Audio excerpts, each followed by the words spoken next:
Good evening, everybody, and welcome to our second last Wednesday webinar in 2020. Possibly, maybe they might squeeze a one in before the new year just to have fun. But it's really exciting times. As you can see, I've got my sparkle jacket on. I keep the hat for special occasions.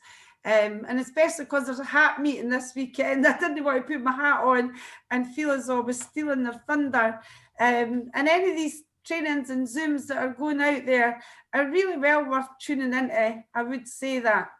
But tonight, I'm really excited. Tonight, sorry, Louise, she doesn't like it when I get overly excited, but just my personality, as she knows. But Louise, you've done amazingly well, especially online, you and your team Diamond Revolution. Ingrid really is your first catalogue retailer who's sort of done the 1,000+ mark, would you say? Yeah, I know there's 2 or 3 people do a bit of catalogue retail, but Louise's team, and you tell me if I'm wrong with the figures, but she's achieved Premier 3 times this year. Well done for doing that. thank you. With sales of over, please don't get me this, I think your best month was 5-6, is that right? Yes. Oh, thank God, because my memory is dreadful, which is amazing, amazing. And a big majority of that is online. And the interesting part is the biggest percentage of Louise's team is online.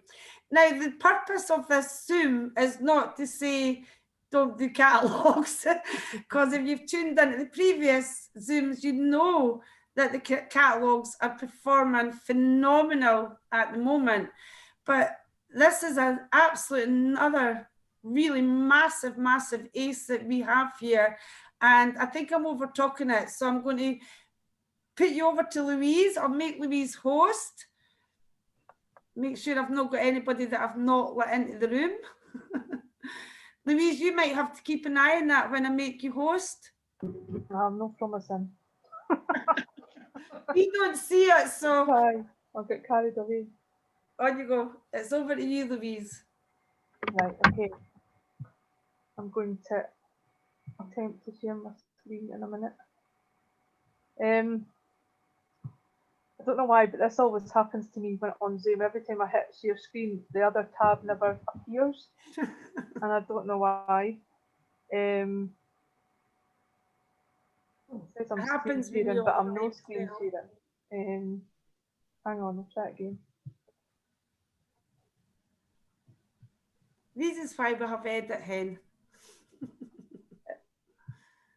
Is it sharing it now? Yes, but I don't know what you're sharing yet. Yes, that's it now. Yes. Right, okay. So might want to mute us all just in case somebody joins with background noise and then unmute us at the end. Right, okay. Hang on. Where do I find mute all? Go.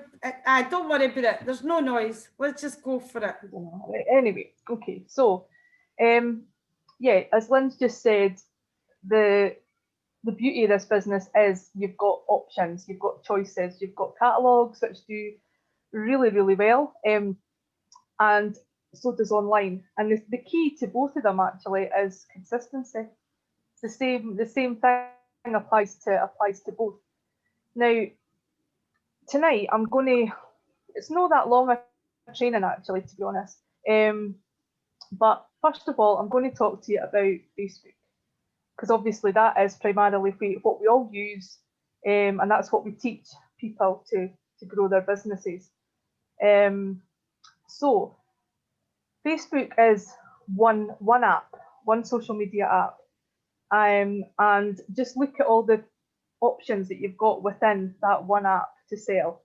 You've got your own selling group that we have training on and help you to set up. You've got Facebook Marketplace. You've got your own profile, which I think a lot of us are not guilty of using to probably as much as we maybe could. You've also got pages, business pages that you can run in conjunction with your group. You've then got Facebook buy and sell groups, which obviously, you'll have many in your local area, and then you can branch out and join them up and down the country. Facebook stories as well is actually a really, really good way, and I'll tell you, it's a very underrated way. I don't believe Facebook stories is used enough to sell products or to just generate interest in your business. You've got community pages as well. I'm sure all of us, wherever we stay, have all got some sort of community pages. They might not be selling pages, they are slightly different, but community pages work very well to be able to invite people to join your group from there, or to pop round and deliver a catalogue. Okay, and then we've got online parties, which I know quite a few of us have used as well. So that's a lot of options in one app online. Your own selling group primarily will be, or your page, whatever you decide to use, because I know some people have a preference for one or the other. Although personally, I would recommend a group for starting out, for a whole variety of reasons actually. But your group is your shop window, and you have to be there every single day. That's where the consistency comes in. Make sure that you always just post a variety of products. Don't get too caught up in advertising what you think will sell, because everybody has different tastes. So even if there's maybe a product or a design of an item that you don't particularly like, somebody else will like it. Same with the cleaning products. Again, a lot of people don't believe that the cleaning products won't sell on Facebook. They absolutely do. From your own group, you now have the option to share your posts as well if you want to into Marketplace, and into buy and sell groups as well. So it's actually, I was thinking about this the other day, like when I first joined, it was it was actually so time consuming to do your own group every single day, and then try and do 50 buy and sell groups every single day. And people got banned left, right, and centre because they were doing too much posting and buy and sell groups and not enough online Facebook sort of general activity and things like that. So it is much, much easier now, to be able to just share from your actual group. When you're posting into buy and sell groups and on Marketplace in particular, always put a little blurb at the bottom of your actual product ad, with the name of your group, because I have had so many people join my group from Marketplace. You can also put a slight bit about, if people are wanting to make an extra income, stuff like that as well. Never miss an opportunity, because you don't know who's looking, you don't know what, how they're feeling when they're looking, and a product might catch their eye, and they might not buy it, but they might see the income opportunity, or even just join your group and watch things from there. Pages, I do have a page as well, but I do use it quite differently to my group. I have had sales from my page also, but I do have my page linked to my Instagram rather than linked to my Facebook group. I did initially link it to my group, but this was a while ago, before all the current Facebook changes that are just sort of happening just now. So I'm not quite sure how it would affect it just now. But when I linked my page to my group before, it made changes within my group that personally I didn't really like. So I unlinked it, and I have it linked to Instagram instead, which is actually really good, and it saves a lot of time because it means I can just do one post on my page, and it automatically shares it to my Instagram as well, so it can save a bit of time there. Your buy and sell groups, pretty self-explanatory really. Just keep, if you're new to the business anyway, keep joining groups. Follow the advice given to you, follow the training there on how to join and how to advertise in them without actually getting bans and things like that. start off local to you, because ultimately that's going to be your main customer base, and then you can branch out from there. Community pages, like I already said, really use them more to advertise your actual business, to get catalogues out there, to get people into your group, things like that, rather than advertising a specific product. The online parties, you can really do whatever you like with your online party. You could have a themed one, you could have a beauty one, you could have a Christmas one, seasonal ones, you know, Mother's Day, Valentine's Day, things like that. I suppose, God, you could even have a cleaning one. I don't know how exciting it might be. Might be exciting to all the people that follow Mrs. Hinch and what have you, but there you go. But the online party is nothing difficult. A lot of people get put off thinking, oh my God, it's going to be a lot of work, you know. I suppose it is a bit of work in the planning of it and the setting it up, setting the event up. But I've always just set it up. Sorry, I'm just admitting somebody for the waiting. I've always just set it up in my own group as an event within my group. And it's always worked quite well, I have to say. Just regular reminders into your group to remind them that the event's taking place. And all you're doing for that hour that your party's on is just posting product ads the same as you would post them into your own online group. You might want to make it a wee bit more fun. You might want to do a wee bit more interaction posts to break up the time that the party's on. You might want to have a few special offers thrown in there. You might decide to do a prize draw. There's loads of opportunities for online parties, and it really just takes you to just sit down and have a wee think and think outside the box. And you know what, just try it. That's the best piece of advice I could give you, is just try it. If you've got an idea, just go for it, because do you know what, if it's a flop, and some of my online parties, I would say, I would call them a flop. You know, people say if you've got one sale, it's no a flop, but you'll never know until you try. You know what's going to work, what's not going to work. And just because it might not work one time doesn't mean it'll never work. You know, you might just need to make little tweaks here and there. It could also just depend on who your audience is that night. So you might want to play about with days of the week you do parties. This sounds silly, but it's true. Certain days work better than others. The time of your party, just little things like that. And then Facebook stories. Now, like I said earlier, Facebook stories are actually becoming more and more popular.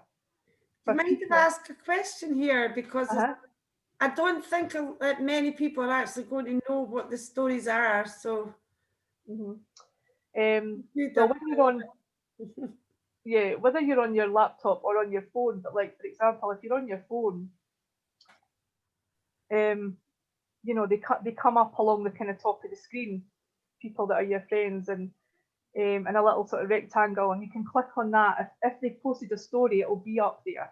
If they don't post a story, then they won't show. So it's just before you would scroll down through your newsfeed. But more and more people are viewing stories than they're taking the time to scroll down through their newsfeed. They would rather just flip along, because Facebook automatically runs from one story into the next, into the next. It does it for you, just like sitting watching the telly. Do you know what I mean? You can hit play on one and it'll just run through them all. You're not having to scroll through your newsfeed. You're not getting adverts either. I think that is quite an attractive option for a lot of people. You're not getting spammed with a lot of adverts that you get on your newsfeed. So Facebook stories are dead easy. If you've not used them, give them a bash, because all you're doing is uploading a picture. You can sort of make the picture smaller if you want to put in any text. You can use, there's options down the right hand side to put stickers on to your picture to attract attention, things like that. You really just have to play about with it, you know. Some people, it depends as well on your phone and whatever, but some people can add music to their stories. You can do as many stories as you like. You don't just need to do one, okay? You can do as many as you like. You can even share a post from your page. If you've got a business page, you can share it to your story. So again, that's another good way of getting people to see your business page. You can do videos as well, but the videos can only be something like 25 seconds long or something like that on Facebook. Slightly different on Instagram, you can get up to a minute, but Facebook cuts them really, really short. So a video, demo video certainly didn't work on a Facebook story. You can maybe do like a wee catchy wee boomerang type video thing, like what I did one earlier on today. But yeah, stories are definitely getting more and more popular. So I would recommend, if you haven't used them, just start off by having a look at some. You know, even after the webinar or tomorrow, just sit and scroll through your stories instead of scrolling through your newsfeed and just see what kinds of things people are putting on. And then your own profile. Now, I think we're all guilty of this actually, because we're all very wary of not spamming people. You know, we don't want maybe people that are in our group seeing posts in our groups and then posts on our own profile, etc., etc. But you know, you can use it. I tend to use it a lot, like maybe more so to do with like recognition in the business and sharing posts from my page to my timeline and stuff like that. I don't do it too often because I'm aware that most of my friends list are in my group. But every now and again, it's a good, you know, we talk about drip feeding people, and you can drip feed people about your business without them actually knowing that you're talking about your business, and that's your lifestyle. Do you know what I mean? If you're able to go on holiday, maybe not right now, of course, but or do home improvements, just little things that maybe your business is giving you the income to do. You can post about things like that. You can post about having you know, the time to go spend with the kids, etc., or go meet a friend for a coffee, all different things like that. And you get people that think, how can you meet a friend for a coffee at 11 o'clock on a Monday morning, so to speak? And it's just because you just never know. You never know who's watching you.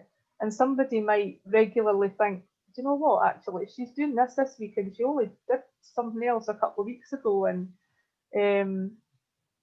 they'll wonder. People get intrigued by people, you know. So your own profile is a very, very good way of drip feeding people through your lifestyle sort of thing. So moving on, apart from Facebook, we can also use things like Instagram, WhatsApp, eBay, Twitter, Gumtree, Amazon, and I'm sure there's many more selling apps as well. I'm not going to talk about any of these at length at all, but they are out there. I do use eBay myself, and I must admit, actually, recently I've had quite a few eBay sales. I don't use Gumtree or Amazon or Twitter, to be honest. I do use Instagram. Again, I faithfully do my Instagram every single day, the same as my Facebook group.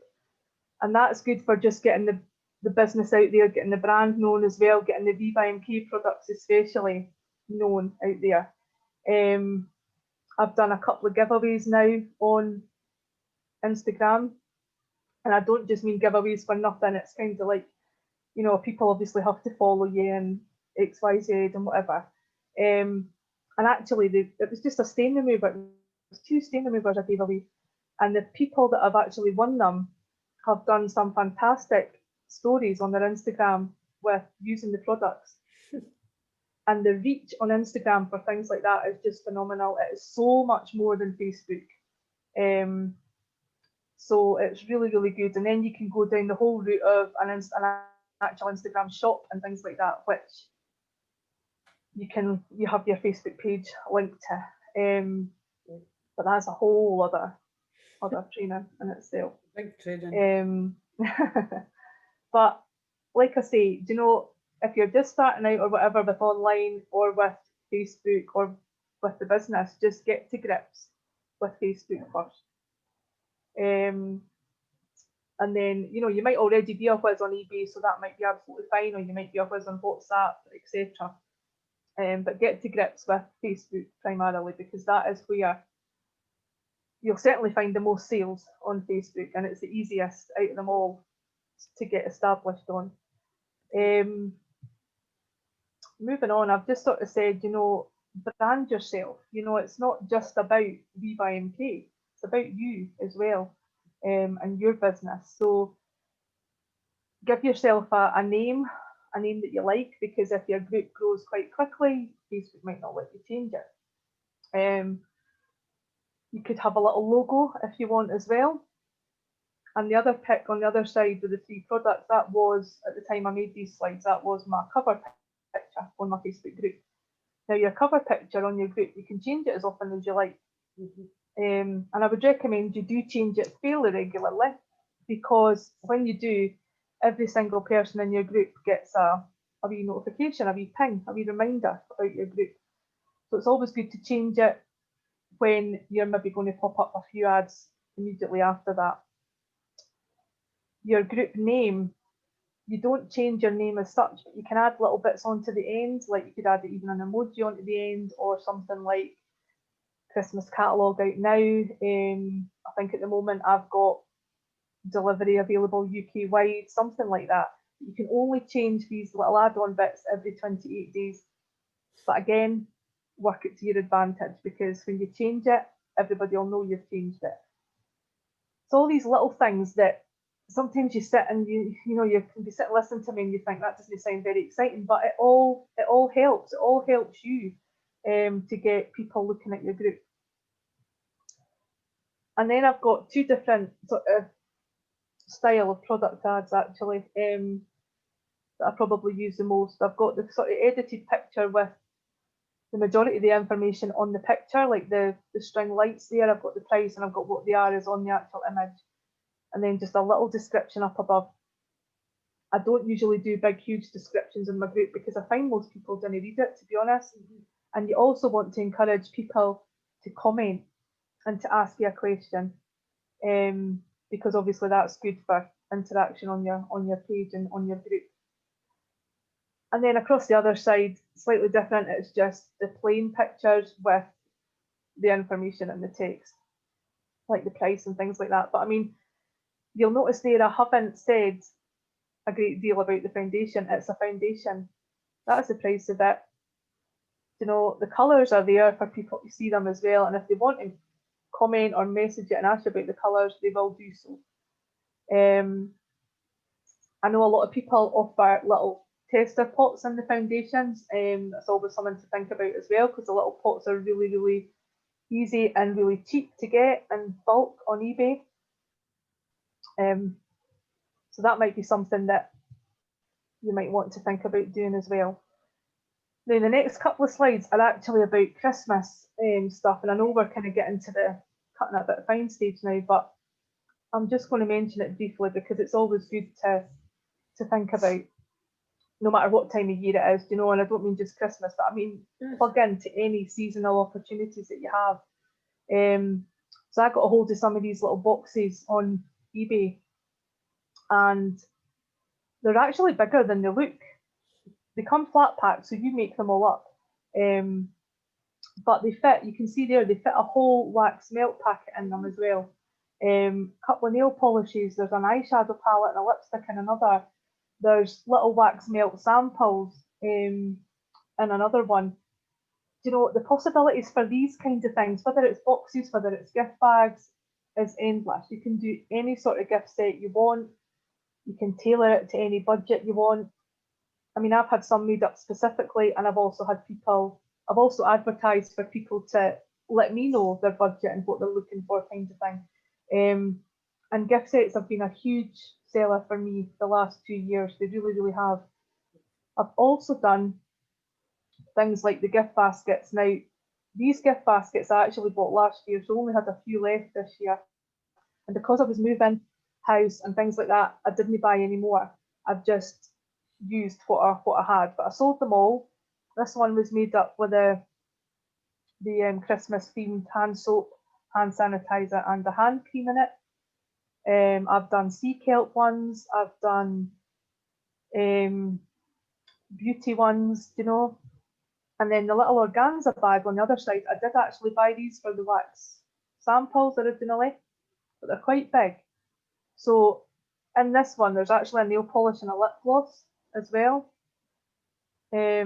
but they're just a lovely little gift, you know. They don't have to be overly expensive. I know a lot of schools this year are letting kids take gifts in for teachers and things like that, but if you've got maybe a wee neighbour that you want to hand something, just something small into, or a wee thank you to somebody, then the wee organza bags are really good for that. And they would fit, you know, a couple of nail polishes in as well, kind of thing. They're really easy to pick up on Amazon and eBay. So just think outside the box kind of thing. Whether it's Christmas, whether it's, you know, Mother's Day, things like that. People are going to buy for all these sorts of days throughout the year. So it's up to you to really maximise that the best you can for your business. And that's really all I've got to say. Or I'm going to start coughing in a minute. But if anybody's got any questions, just fire away, I think. Lynn's happy with that. First of all, if you stop share so we can see all your wee pretty faces, I want to say well done, Louise. That was absolutely brilliant. Thank you so much. There you go. Thank you. It was excellent. Everything was covered there, but any questions? Let's put it across to anybody. This is always the part that people maybe have questions, but they can't spring to mind. Question I have is, you personally and many of your team, you build your group up through buy and sell or whatever ways, but most of your sales are coming for the group, is that right? Yeah. There's Facebook selling group for your business. For me, yes. Yeah. I don't advertise in a lot. Yes, we do say brand yourself, but yeah, for your most of mine are all my group now, are all my kind of regulars, if you like, although I still get the odd one or two that are newer customers ordering, or customers that just order kind of very few and far between. I've actually just realised this year I have Christmas customers that only that only order at Christmas time, you know. But I tend not to do the buy and sell groups religiously now because I've not got time and I didn't really feel I need to at the moment. I mean, I still, like the other day I did actually, for example, because I shared from my group into Marketplace and I just went do into so many kind of groups, but I'm not doing it every day. I do get sales on Marketplace. I don't get very many, but then again, I don't have a lot of stuff on Marketplace. Yeah, I didn't like it for some reason. It's probably equivalent, Louise, of like doing blanket drops with the catalogues, which is Marketplace, the buy and sell groups, and every means that's possible. Your wall, you do the blanket drops, and then you get the customer base in your Facebook group. Yeah. There's a question there from Moki. We'll get that in a wee minute. But that you basically at the end result that our trainings want people to be at to build up an online customer base in your own group till eventually, and ironically, if you go back to videos 5 years ago, you'll hear me saying that till eventually everybody buys for your own group. But you have done it phenomenally well. Is anybody else got questions? I don't want to hog this, but you were going to say something, I think. Yeah, I've got a question about the Facebook stories, Louise. Is it still the case that the story disappears after 24 hours? Yes. Right, so you would be doing a quick sort of maybe curiosity post or something like that, because people aren't going to be able to go back to it the next day maybe and find it. But they would know that if they wanted to respond to that, that would be the way of doing it there and then. Yeah. And can you comment on people's stories? You can, and it goes through to the person as a private message. Ah, right, okay, brilliant. So you can comment or you can just send a reaction to it, sort of thing, right. like how you would like or love a post on your feed. But it's a bit more private. Aye. Yeah, it comes through as a private message. The story thing, though, just what you're saying about the 24 hours, like if I put something on, say at 9 o'clock this morning, for example, you know, but you can add to your stories throughout the day. So you could always have something in your stories. You know, you could work it so that you've always got something. Even adding to it just 3 times a day, for example, you could still work it so that there was always even one story up there, or a few. Do you know what I mean? Yeah, because sometimes when it gives you memories, if you're sharing your memories again, sometimes it gives you the option to put the memory onto your story, and that's probably a good idea as well, because it's not going to be there forever. That's right. So yeah. But it'll still be there.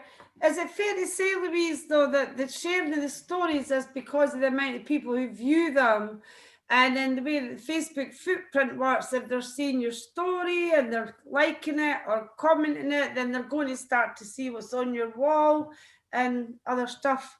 That's easy. What I would see the benefit is. Would that be right? Or fair? But also the more views your story gets, do you know how, like, when you go onto your phone, they come up in a row? Tell me, aye. So the more views your story is, Facebook will keep you at the front, kind of thing. Right? On the, for obviously for like your friend group and stuff. So for the likes of everybody kind of involved in Viva MK, we've all got a lot of mutual friends sort of thing. So, you know, like, so Kate would go on and she would see in her stories, she would see like, say, myself, Lynn, Trisha, Mary, you know, Claire, all that jazz.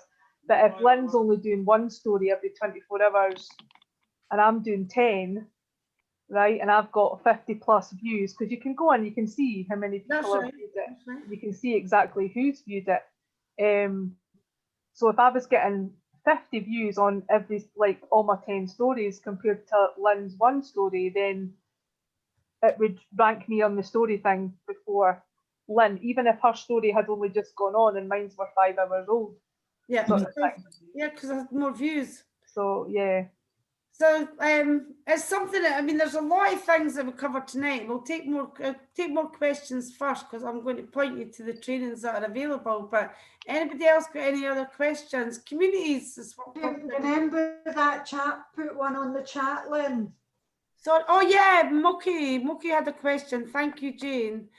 Hi, Louise, everybody. When people order online, does the company deliver direct to them? I'll pass that to Louise. How we do it. Yes, you can. If, however, well, yeah, you can. You can drop ship it directly to a customer, and the customer would obviously pay the postage for that, which is $3.95 for up to 3 items.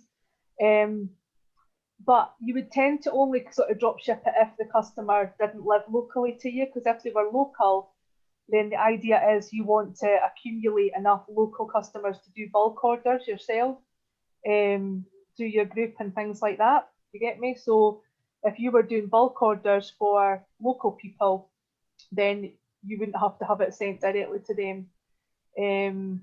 But that option is there, which is really good. Yeah. Just to Moki will be doing catalogues. It was in Clean Easy a long time ago. Jane and Kate probably remember Moki, and Helen Craig's team. But what you've never done was the online side. So basically, Moki, if you're selling products in the area that you're already delivering catalogues to, you want to get that product and deliver it to them. And even if they're not giving them a catalogue, you want to deliver it and give them a catalogue. That's a great question. Jane, go on. Thank you. Louise, then, does that mean that the majority of your orders are local people that are ordering from your own group? Yes. Do they? That's a good question as well. Yeah, I mean, like, by the way, Louise. I actually, funnily enough, for the first time ever, last period, I actually added up my dropship orders in comparison to my bulk, like my deliveries that I've had, my other orders. And I did just over £1,000 last period, and there was only £100 of that was dropship. The rest was all my group. That's fantastic. So, and the dropships that I had all been eBay as well. They'd all been what, sorry? From eBay. eBay. Yeah. Yeah, I must admit that I use dropship quite a lot, but that's only because when I'm posting, I don't want to, you know how you kind of keep on posting, because I use the buy and sell groups a lot. If you're blanket dropping in the buy and sell groups, sometimes I spread my net a little bit further. But the ideal is to do is to get people in your local area. Louise, maybe for the benefit of people who don't know your personal retail, because I know you've achieved Premier and your best month is over 5,000, but your own personal retail is pretty healthy. In fact, what I've decided to do for next week, if you want me to do it, is tell you what you've done for the year, because the figures you've all done is absolutely mind-blowing. You've all done amazing. Everybody on this Zoom has done amazing. But sorry, your average retail for somebody like Moki who's new to the online? My average retail would be £1,000 in a period. Minimum. Yeah. Because it's usually 1.4, 1.6. I would, well, of late, but then bearing in mind I've obviously moved house and stuff like that as well. The last few months I've been just over the 1,000, between that and 1,200. Really, I've been kind of fluctuating about, if you like, but that's always my aim. That's always my bare minimum aim every single period. Yeah. Well, what's really brilliant is that isn't dependent on season at all. You do that in the summer as well. You do it all year round. You do £1,000 minimum online. It's fabulous. Yep. Excellent. Any other questions? That was a good question, Jane. Any other questions? That was a brilliant training.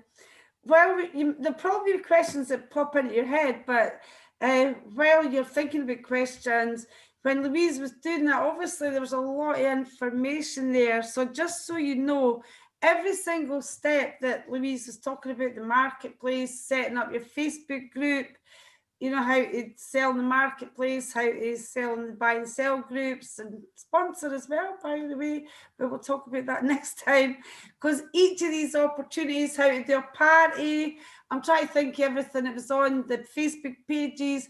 There are separate trainings on each of these, and if you're just, and I know most people on tonight are doing the online, but there's also quite a few people who are new. I know, I see Mike, I was actually looking at you when you shook your head, because Mike's going, I know there's a few that aren't it, but would maybe like to step into that arena. And if you're stepping into that arena, then there is a step-by-step guide that your sponsor will take you through. Tonight we've had like the most successful online story tonight. What the goal would be amazing if we could just have 50% of your sales coming through online and 50% for catalogs. That anybody that knows me, Jane and Kate and Louise and Louise know that that's been my mantra since we started to do online, and online has been remarkably successful. And to be fair, it's probably a huge part of the success over the lockdown and the last, I mean, both working amazing. So if you're not doing the online, any other questions for Louise? They'll all start to come through. I would like to then just quickly dive into the catalogues for 5 minutes. Oh, can I ask a question about online? This is, I know that everybody on this Zoom tonight has a wee bit of experience, well, some more than others in online sales and stuff. I would like to just ask Louise, as a trainer tonight, how you would take an inquiry from a customer who you hadn't dealt with before about a product, maybe on your group, maybe on marketplace and so on. How do you handle that conversation? This is really for new people, really, who are a wee bit nervous about starting it and they don't know what to do when they get an inquiry. So how do you go through from an inquiry to a closed sale in terms of you've delivered it, they've paid you, etc., etc.? If you just go through the mechanism of that for new people, please, if you would. Well, if it was on my group, for example, it would probably be like a comment under the post. Mm-hmm. So I would obviously answer that. That's one thing I recommend, actually. Even if you private message the person, always acknowledge the comment first on your group. Yep. You know, like the comment, and then just say I'll send you a message if that's what you want to do. Mm-hmm. But 9 times out of 10, if it was just like, I'm interested in this, or can you tell me how much this is, blah blah blah, I would answer that publicly on the group. Mm-hmm.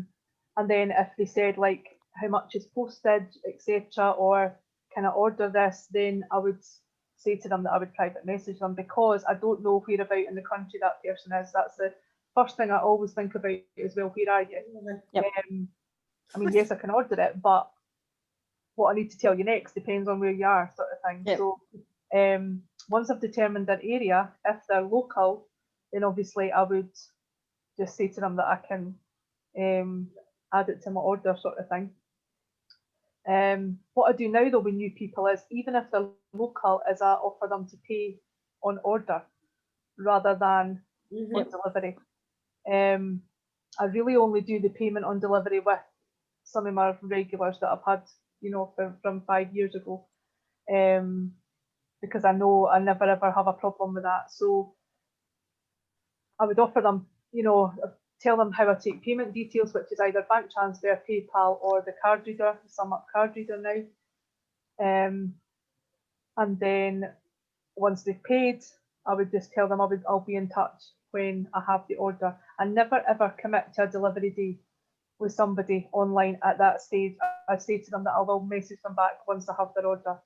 And I always do. The day that I get the order and sort them out, I message them back, and then I'm able to tell them when I deliver, because I know my own schedule, if you like, for the few, you know, those few days, sort of thing.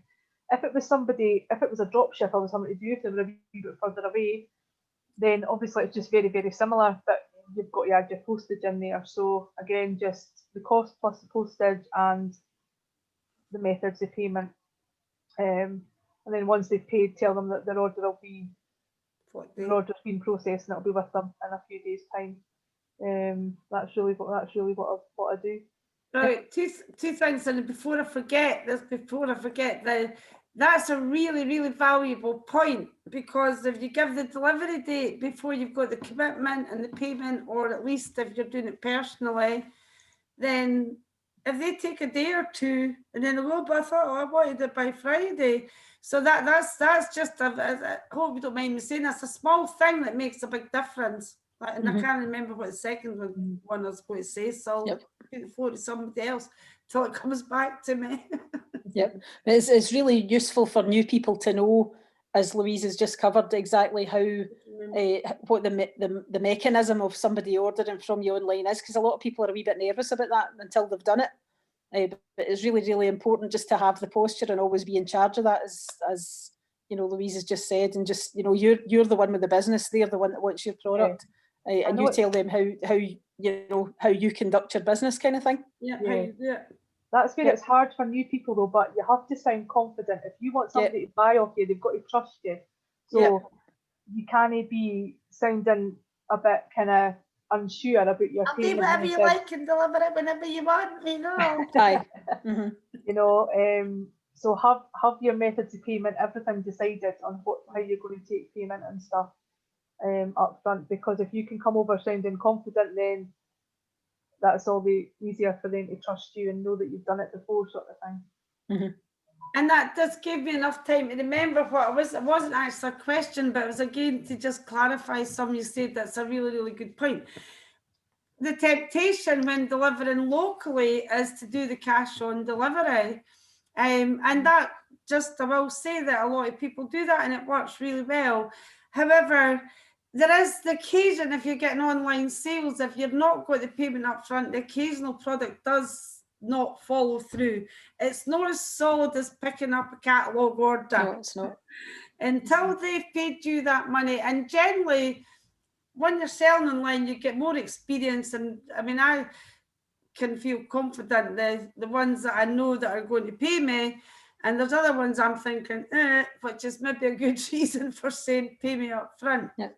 And the very last thing you ever want to do is give somebody your address for an order they're going to collect that they haven't paid for, and you don't have any other way of getting in touch with them offline. So, you know, it's really, really important to hold your posture and make sure that you are confident enough and assured enough that you know how you work your business. They don't know how you work your business, so it's up to you to tell them, but tell them nicely, but tell them firmly. When it works. Yep. Because you don't want to tell people your address and say, I won't be in till 6 o'clock. Yeah. You know, and then, you know, then you can't get hold of them again when they're Get supposed to people come and pick up. collect, and many people getting people collecting. I don't do collections. I do deliveries. I do collections sometimes. You do the odd but- one. When you yeah. did remember the biker who got all the husky doovies or something. Oh, aye. Well, he looked like a drug dealer. But what I like about that is obviously it's still at the moment, you know, Viva MK is, you know, you buy your orders and then you deliver them, you collect the cash. Whereas if you're doing orders and delivering them locally or far afield, and you are getting in the habit of your online sales, you're getting paid up front.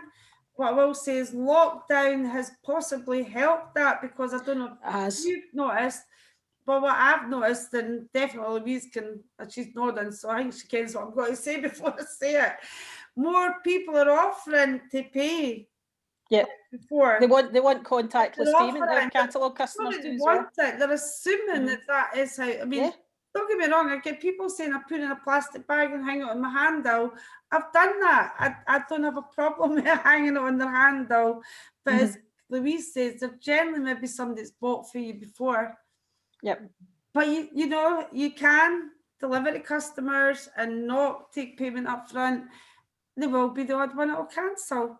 But we shove it onto Facebook and we sell it again. You sell it, and usually, if you have to do that, if you've got one duvet set to sell, generally, by the time that one's sold, you've sold another 6.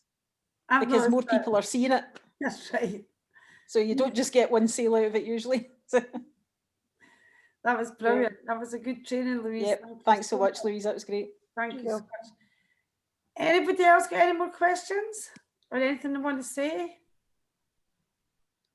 Now, tonight, I said to Moki to come on the training because he was talking about blanket dropping. I said, Louise is going to be doing it online. Hope you've enjoyed it, Moki, and it's wakened up your sort of eyes to what's available online as well. But I did promise him that one question I would ask you guys who are blanket dropping, because of the lockdown, I'm going to ask, I'll put it to people who are doing the catalogues. It's just a final question, or not a final question, but just a wee question I promised Moki I would ask.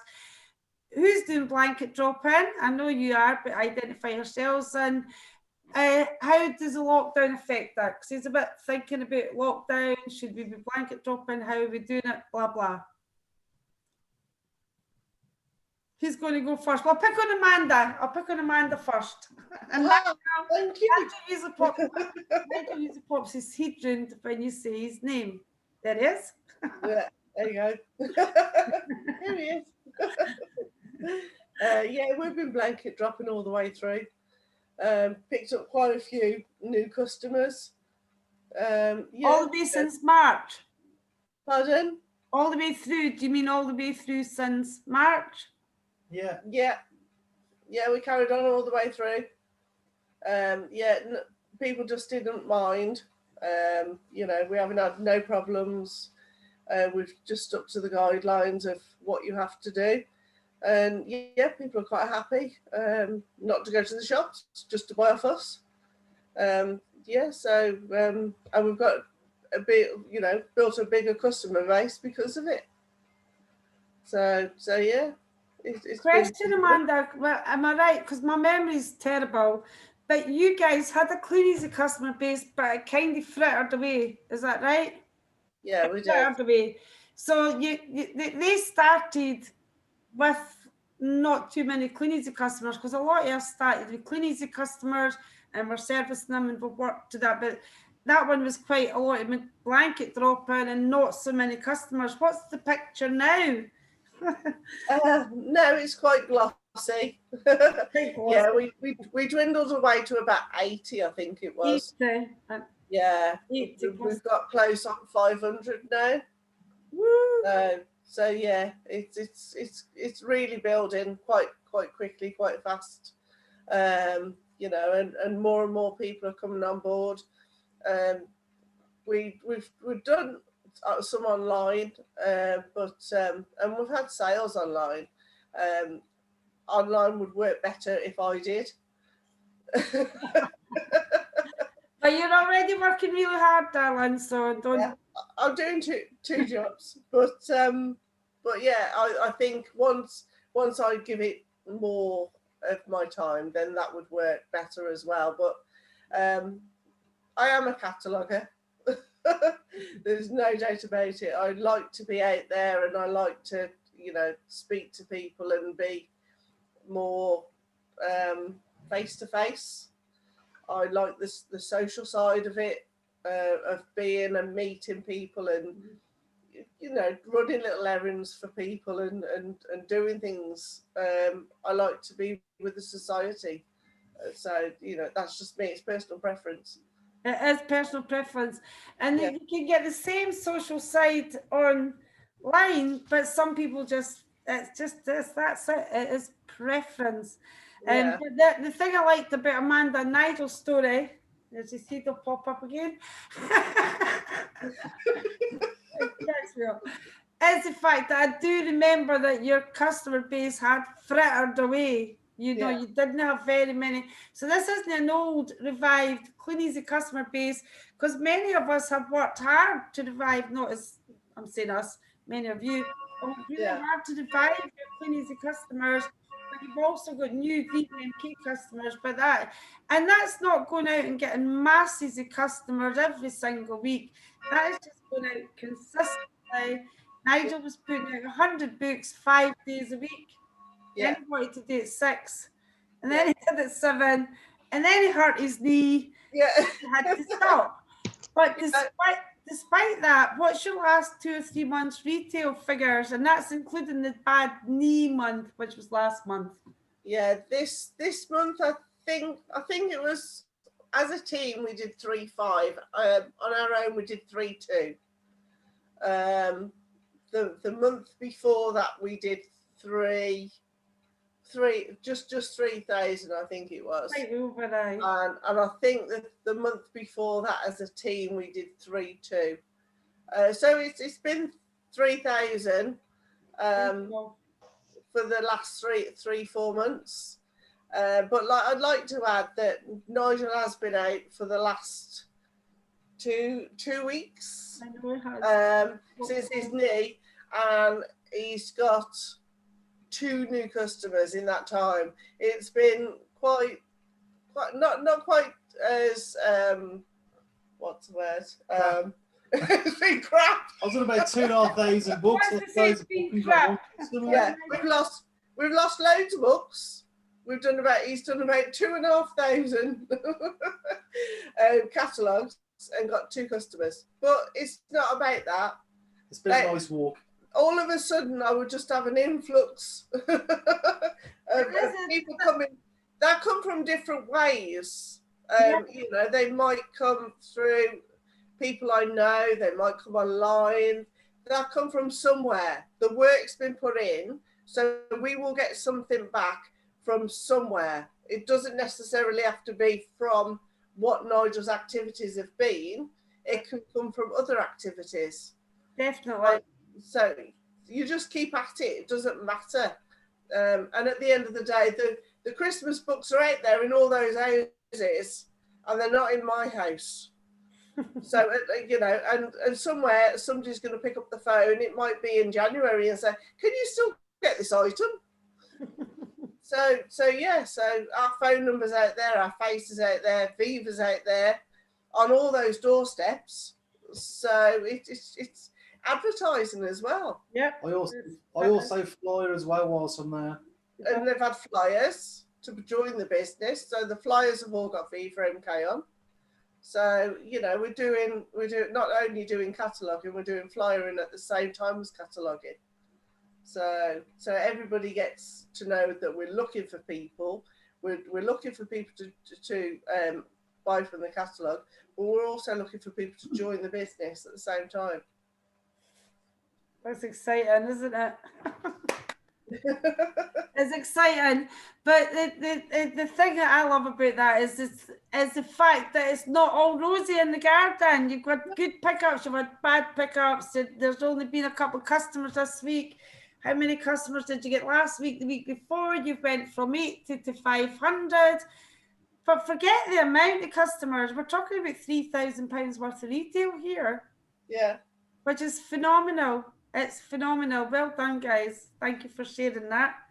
Anybody else? Is that what you wanted to hear, Moki? I told you I'd get your blanket dropping stories. Kate, thank you. You're on mute. Okay, hiya. Hi, Moki. Welcome back to the business. What do I want to say? Right, sometimes, as Nigel and Amanda have just said, sometimes you don't get the best pickup when you blanket drop the first time.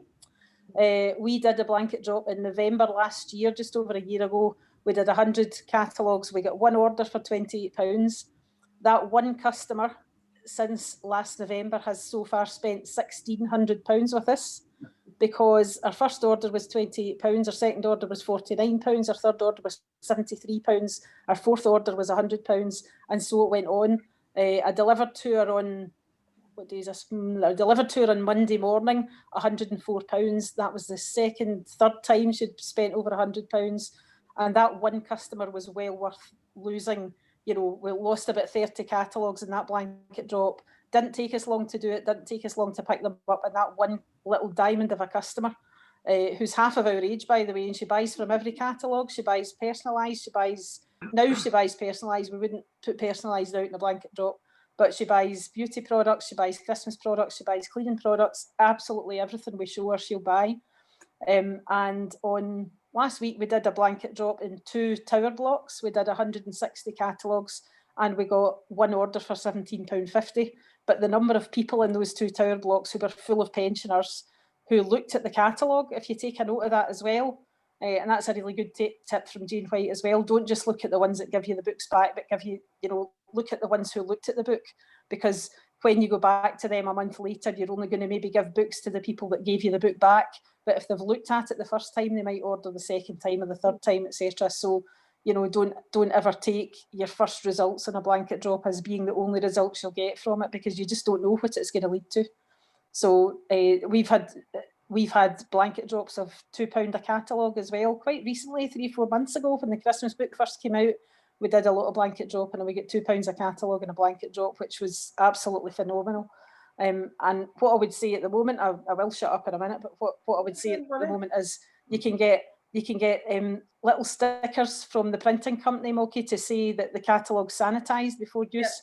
Yeah. At the moment, I would definitely recommend doing that, and I would definitely recommend changing all the bags every time you put them out and leaving them in your house for a couple of days before you put them out. Just take all the steps you have to take to make sure the customers know that you're operating safely. That's what they want.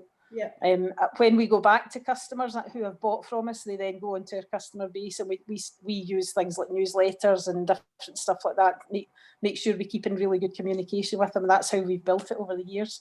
So that's all I would say. Just don't take face value to the very first order a customer gives you, because sometimes it's £3, but that's just to see if you'll come back with their £3 order, and next month it might be £20 or whatever. So that's just our recent experience, and we're building up a brand new company, and we're getting an awareness of a new company. So the more professional you can be, make sure your books are clean, presentable, professional looking, and you be professional as well, and you'll get professional results. I'm shutting up now. No, you did it. I'm glad you did the shout. Well done, Kate. Thanks for that. I'll just quickly ask Michael, because you're very consistent retailer, Michael. I call you Michael, but you've got Mike there. But it's Michael on the sales figures. Well, have you been doing Michael by my mother when I've done something wrong. Have you been doing any blanket dropping, or because you do. over 1,000?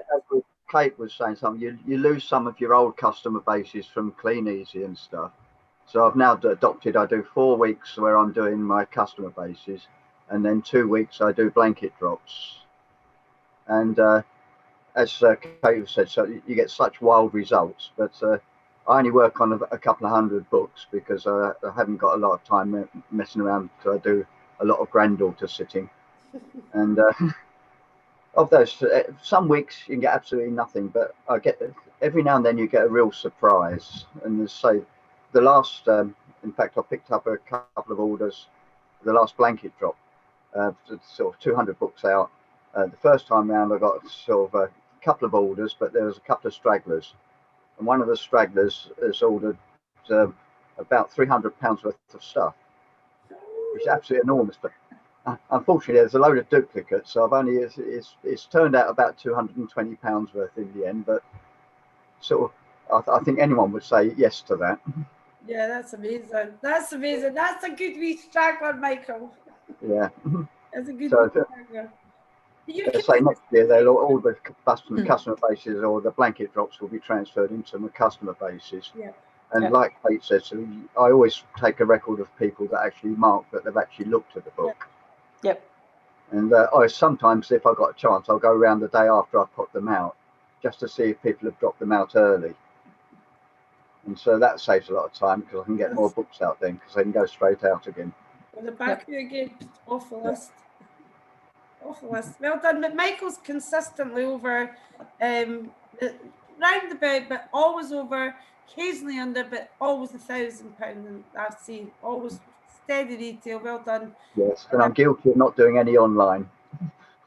Well, maybe you could message me. Get started online because it's another wee rod in your pond. Right, I've found that I've been getting so motivated in the Zooms that I'm going over time. So I'm going to finish it here I'm going to get Louise to finish it, but I'm going to finish it with the catalogues first because Ingrid's not here. Ingrid, it's a story for new people who are getting started. Ingrid's not on tonight, but Ingrid's brand new. You want to just quickly tell her story and then anything you want to say about online, and then you're closing the meeting. But just so you know, we're just having a party next week and we're all allowed to drink wine next week. Already started. Okay, so Ingrid lives up in Orkney, and she works full time as a carer for children that have been through a lot of trauma, very traumatized children. She does like 24-hour sleepovers and things like that. So, but she set up her online straight away, and she joined on a catalogue kit, and she got her catalogues right straight away as well. And she's only been with us for 2 periods, and she's done over £1,000 both periods, mainly from catalogues. They've been so well received where she is. People that know her through her work as well have asked for catalogues and placed quite big orders, things like that. She's had a few online, but not much. But I think she's just one of these people as well that likes getting out and about. As Amanda just said there herself earlier, that's just the type of person That's she a is. personality. She likes getting out and chatting and meeting people. And last period, I mean, she still did well over 1,000 actually. It was over 1,000. She was almost at 1,300 last period, but and she did that with really bad concussion as well because she fell on a customer's doorstep. And yeah, she's working it around her job. You know, she's got it well planned out. She knows when she's going to drop them, when she picks them up, around her shifts and things like that. But I truly believe that actually part of the reason she's been so successful so quickly is she's been so organised. You know, she had the catalogue packs done, the slips in, and she had a plan. You know, she had a plan of when she was going to drop, when she was going to pick up, and she stuck to that. And as soon as she's got them back in, she's turning them round and they're back out again. They're not sitting for 2-3 days at a time. She's back for her stragglers regularly as well, which, you know, a lot of people, especially when they first start off, didn't get that consistency right away, sort of thing. So, you know, it is possible. Like we said about online, it is possible if you work it. Because this business is so flexible to fit around whatever commitments you have, you know. So yeah, so both work. So just keep doing what you're doing, do more than what you're doing, try something new, just go for it because anything goes with this business. That's the beauty of it. Anything goes, and just give it a try. And we'll see you all here next Wednesday with your sparkly outfits on and your glasses of wine. There'll be wine in my glass next week. I'll have my sparkly hat on. Go on, I'll shut up. You people meeting, sorry. No, you're all right. So yeah, so we'll see you back here next week with your sparkles on. You mean your Thanks sparkles for coming, or everybody. your Christmas jumpers, or Jane will not participate. Just telling you now. Oh, Jane. Never done a Christmas jumper. No reason to start now. Jane, there's no reason why you can't start with a Christmas mask. Just I ask could Lisa. I don't mind that. Probably the reason. And I've got my Christmas earrings on I tonight. saw your wee photograph of your Christmas tree. Jane. I'll just keep taking photographs of the sky and the plants. We'll get Christmas bubbles in these ears one day.